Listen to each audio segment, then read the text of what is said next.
কাতার সিরিজের এই পর্বে আপনারা দেখবেন কাতারের ন্যাশনাল মিউজিয়াম, গোল্ড মার্কেট এবং কাতারের বিখ্যাত ফ্যালকন মার্কেট, যা না দেখলে কাতার ভ্রমণ অসম্পূর্ণ রয়ে যায়।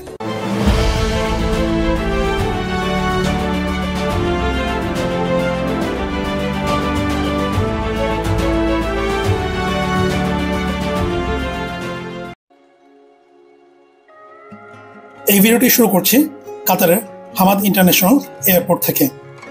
আমি এখন অ্যারাইভাল লাউঞ্জে আছি, যাচ্ছি মেট্রো স্টেশনে। উপরে সাইনেজ দেখতে পাচ্ছি, বাম দিকে গেলে মেট্রো স্টেশন। এই এসকেলেটরে চড়ে আমাকে দোতলায় যেতে হবে। এখন সাইনেজ অনুযায়ী ডান দিকে গেলে মেট্রো স্টেশন।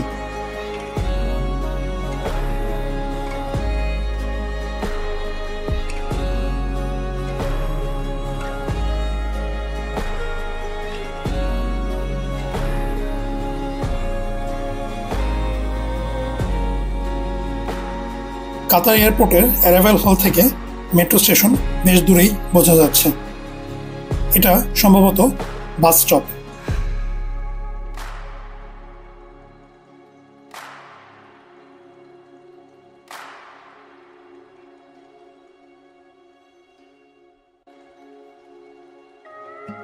সামনে ওয়েস্ট কার পার্ক, আর বাম পাশে পার্কিংয়ের টিকিট মেশিন।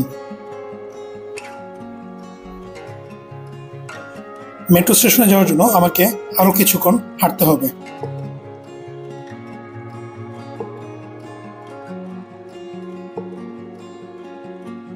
বের হয়ে ডান পাশে হচ্ছে কার পার্কিং।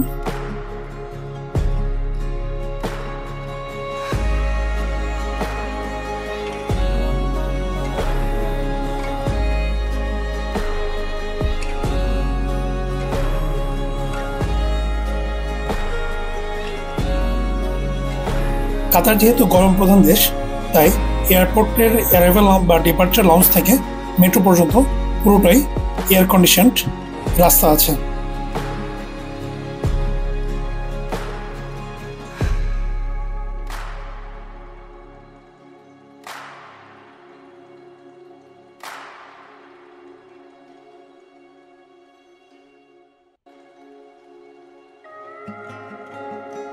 ওই তো মেট্রোর সাইন, তার মানে আমি এখন মেট্রোর আশেপাশে চলে এসেছি।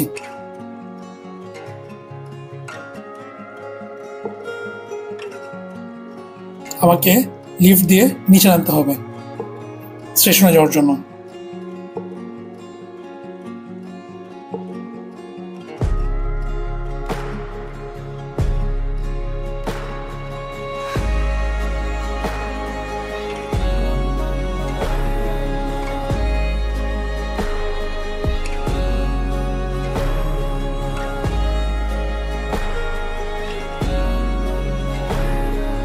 কাতার যেহেতু মাইগ্রেন্ট ওয়ার্কারদের দেশ, তাই এখানে সব জায়গায় বিভিন্ন দেশের মানুষজনদের দেখা যায়।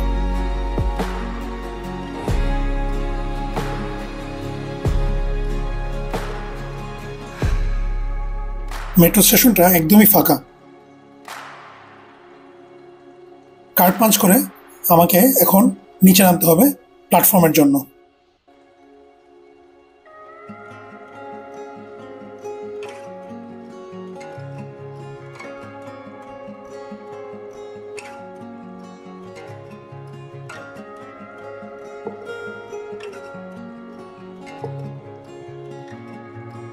আমি যাব কাতারের ন্যাশনাল মিউজিয়াম, তাই আমাকে মাশারিফ স্টেশনে নামতে হবে। কাতারের মেট্রোতে এরকম কসমোপলিটন ভিউ দেখা খুবই স্বাভাবিক।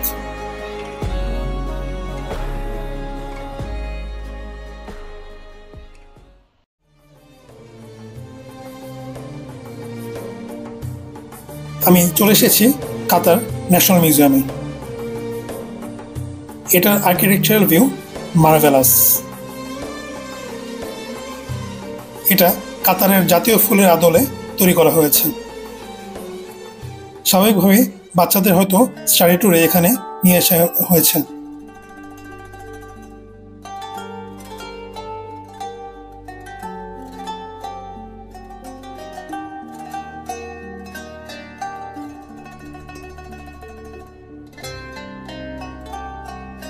সকালবেলা বেশ রোদ ছিল।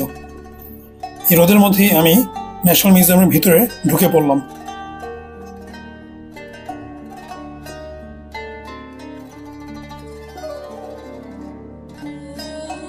মিউজিয়ামের মাঝখানে একটি চত্বর আছে।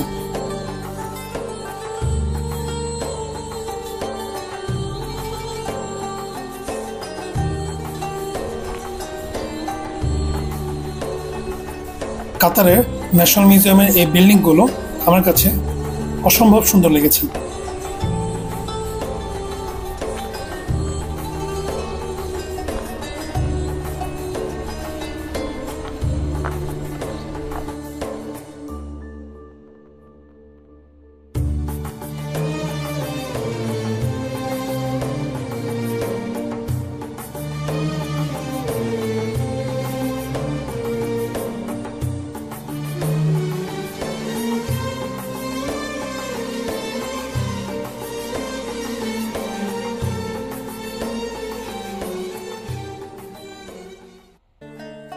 মিউজিয়াম দেখার পর আমি দোহা রাস্তায় হাঁটতে বের হয়ে গেলাম।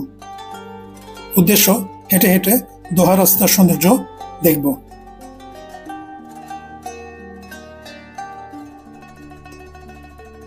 কাতারে সকালবেলা যেহেতু অনেক গরম পড়ে, তাই রাস্তায় খুব একটা মানুষজন দেখা যায় না।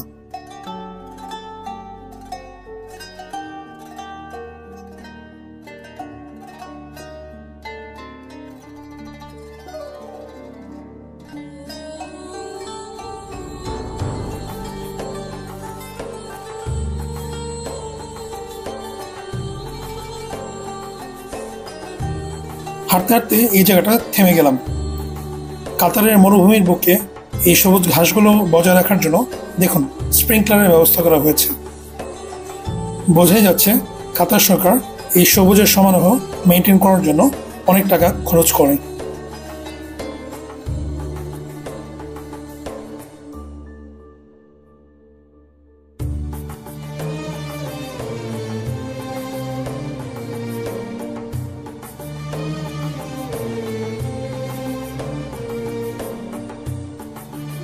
হাঁটতে হাঁটতে আমি চলে আসলাম সুক ওয়াকিফের কাছে।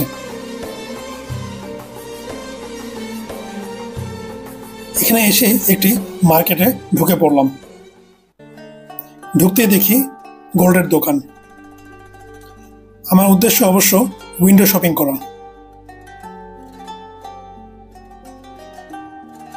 এখানে গোল্ডের পাশাপাশি বিভিন্ন ধরনের পাথর পাওয়া যায়।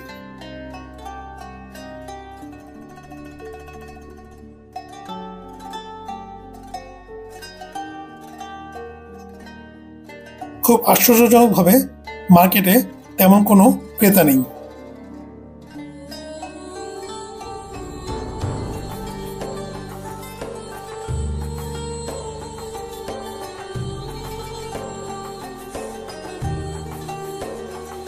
চলে আসলাম আল ফারদান এক্সচেঞ্জে।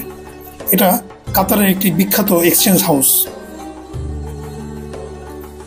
এটা সুক ওয়াকিফের একটি কর্নারে অবস্থিত।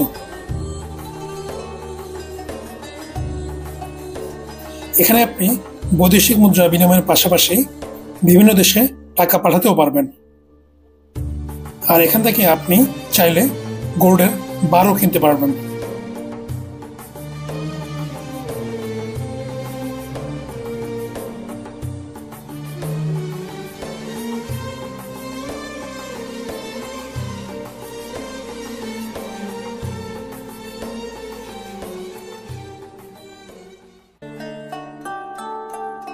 এবার আমি আসলাম কাতারের গোল্ড মার্কেটে।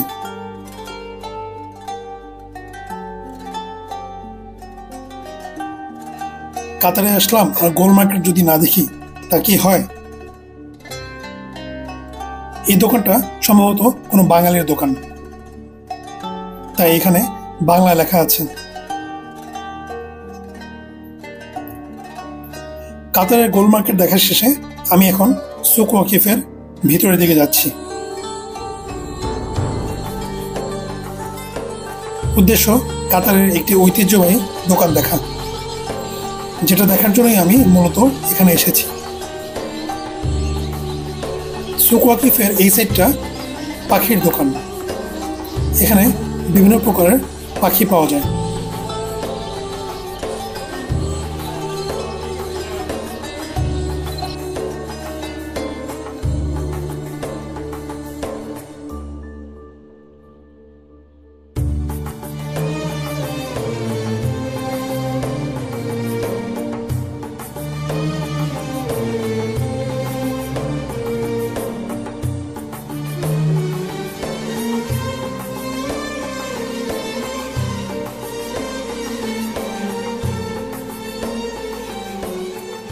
অবশেষে আমি চলে এসেছি আমার কাঙ্ক্ষিত জায়গায়। এটা হচ্ছে কাতারের বিখ্যাত ফ্যালকন সেন্টার। কাতার বাজ পাখির জন্য বিখ্যাত। কাতারিরা বাজ পাখি পালাকে তাদের আভিজাত্যের প্রতীক হিসেবে গণ্য করে। রাস্তায় চলাফেরার সময় আমি অনেককেই দেখেছি এই বাজ পাখি নিয়ে ঘুরে বেড়াতে। এমনকি আমি এয়ারপোর্টেও দেখেছি কয়েকজন কাতারিকে বাজ পাখি নিয়ে ট্রাভেল করতে। এই বাজ পাখির সাথে কাতারিদের ইতিহাস অনেক পুরনো। কাতারিরা যখন মরুভূমিতে থাকত তখন তারা এই বাজ পাখির মাধ্যমে তাদের শিকার সংগ্রহ করত।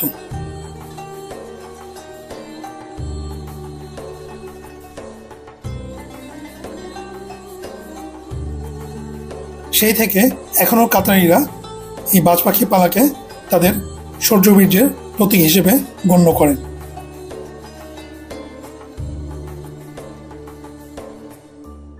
এই বাজ পাখিগুলোর দাম কিন্তু নেহায়েত কম নয়।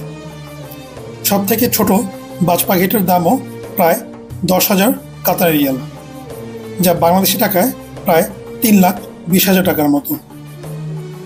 আর এখানে বাজ পাখির বিভিন্ন ধরনের অ্যাক্সেসরিজও পাওয়া যায়।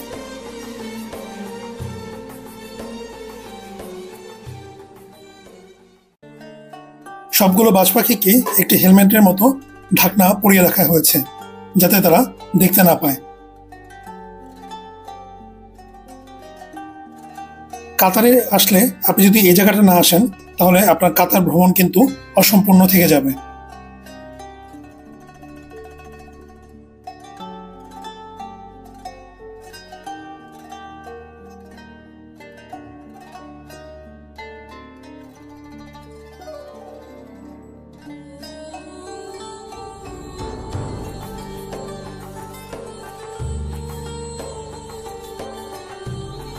এই যে দেখুন, কাতারিরা বাজ পাখিকে কতটা আপন মনে করে তার প্রমাণ। এতক্ষণ আপনারা যে বাজ পাখিগুলো দেখলেন এটা হচ্ছে সেই বাজ পাখিদের হাসপাতাল। এই হাসপাতালটা শুধুমাত্র বাজ পাখির জন্যই উন্মুক্ত।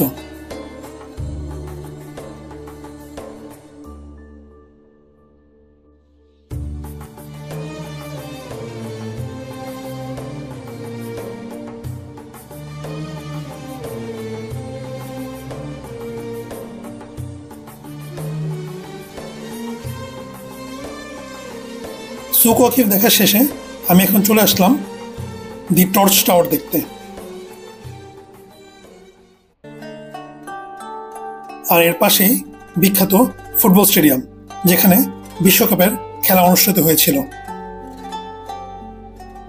কাতার ভ্রমণের এই একদিনের ব্লগ আপনাদের কেমন লাগলো তা কমেন্ট করে জানাতে ভুলবেন না।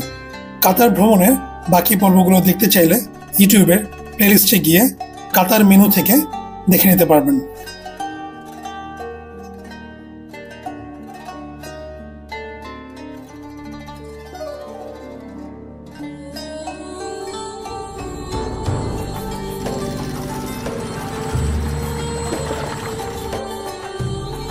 ভিডিওটি ভালো লাগলে লাইক দিন, ফ্রেন্ডস এবং ফ্যামিলির মাঝে শেয়ার করুন এবং সাবস্ক্রাইব করবেন।